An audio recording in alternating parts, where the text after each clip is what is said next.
Hi guys, Arthur here from Homeowner DIY. Guys, this is your quick tip of the week. So this pipe here is for a toilet and it's too close to the wall. So measuring off of drywall, it's about 9 3/4, maybe 9 5/8.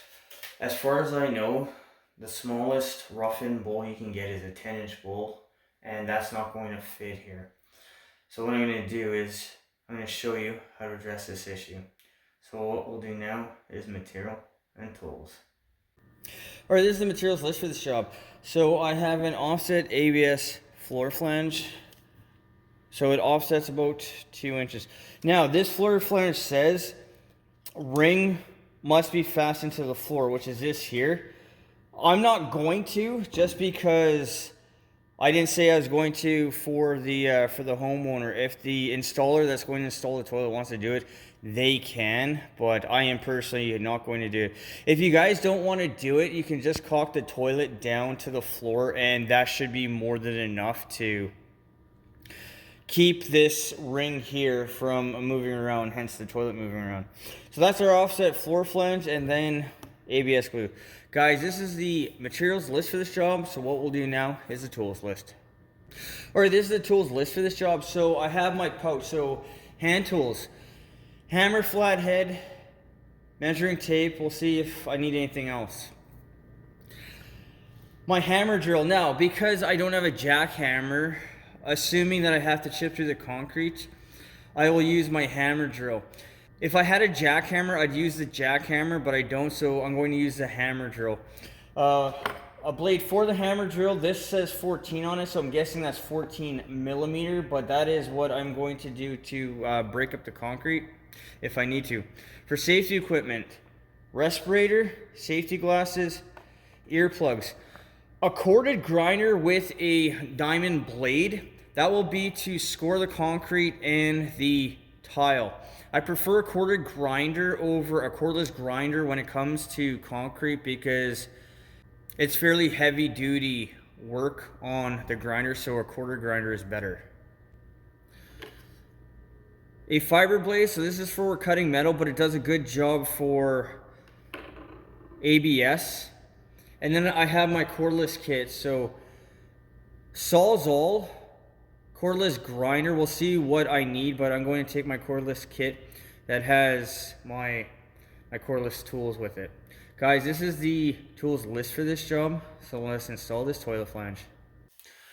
Okay, so we have our offset floor flange. That's what it looks like.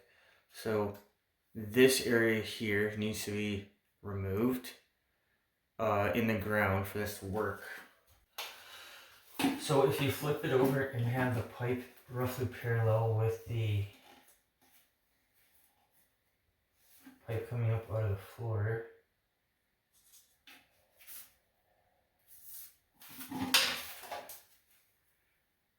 what needs to happen is this amount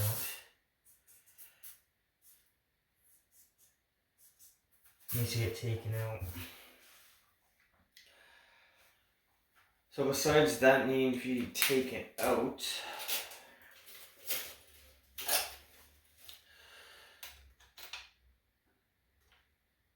it also needs to be taken out by 2 inches. So this needs to be taken down by 2 inches for this to work. The mistake here was that whoever installed this, they measured 12th to center off of rough wall. Well, now we have drywall, so that's another ½ inch.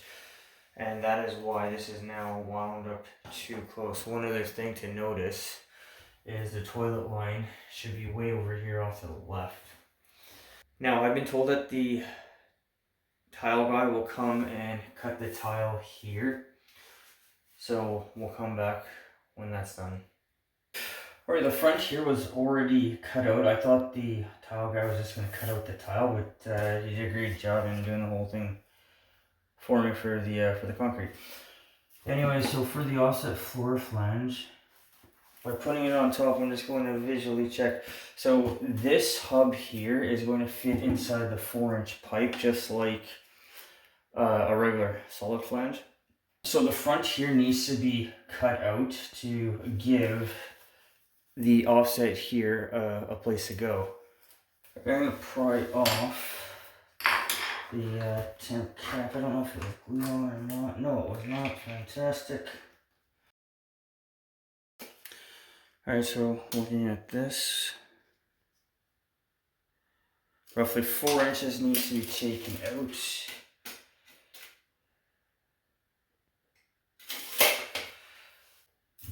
So the edge here needs to go, all the way to the edge here needs to go. And then the top here needs to be cut down as well. Unfortunately, since the top wasn't raised higher, I can't just cut it and then bang it over and snap it.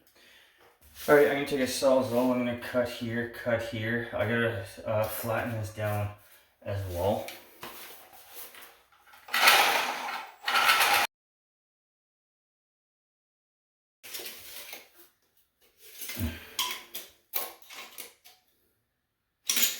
And then 2 inches is down to the hub down here.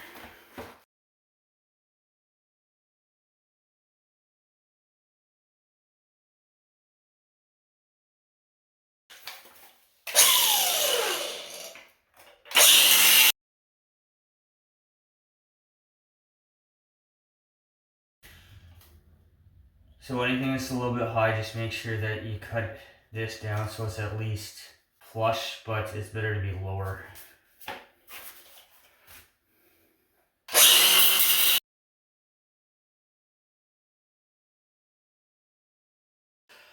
Okay, this is all finally ready to go. So it took me a little bit of time, but make sure that you bevel the very bottom. You're not going to have an issue getting the flange down because once you glue this, you don't get another shot. So this snibby thingy over here, I cut that off. And what I did was I put the flange down. And then I took my hammer and I tapped it all the way down to make sure it would go down to the bottom. Again, if you don't go down deep enough, it is almost impossible to fix at that point. Anyways, this is all ready to go now. I've done a test fit, so everything should be fine. So what I'm going to do is I'm going to glue this here. I'm going to glue this down here. This is one of the times where be very liberal with the glue, because the glue is going to help make everything slide that much easier. Your prep work will be 90% of this job.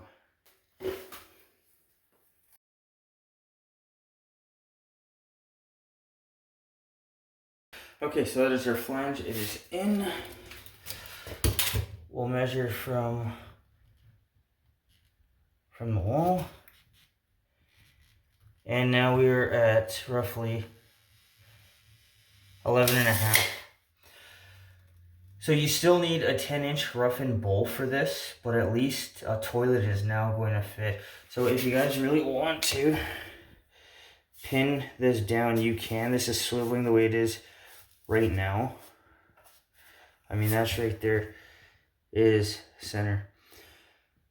But if for some reason you're doing a reno and you wind up too close to the wall, and this is on slab on concrete, because under this tile is concrete, this is the way that you're going to fix this. Now, a better way to do this is just don't do this in the first place. Make sure that you have the correct spacing from the center of your toilet to finish wall so you don't run into this issue. Alright, so I went ahead and I installed the toilet. So my finger won't even fit in behind. My fat finger is here. So there is probably about a ½ inch of space, but everything worked out here.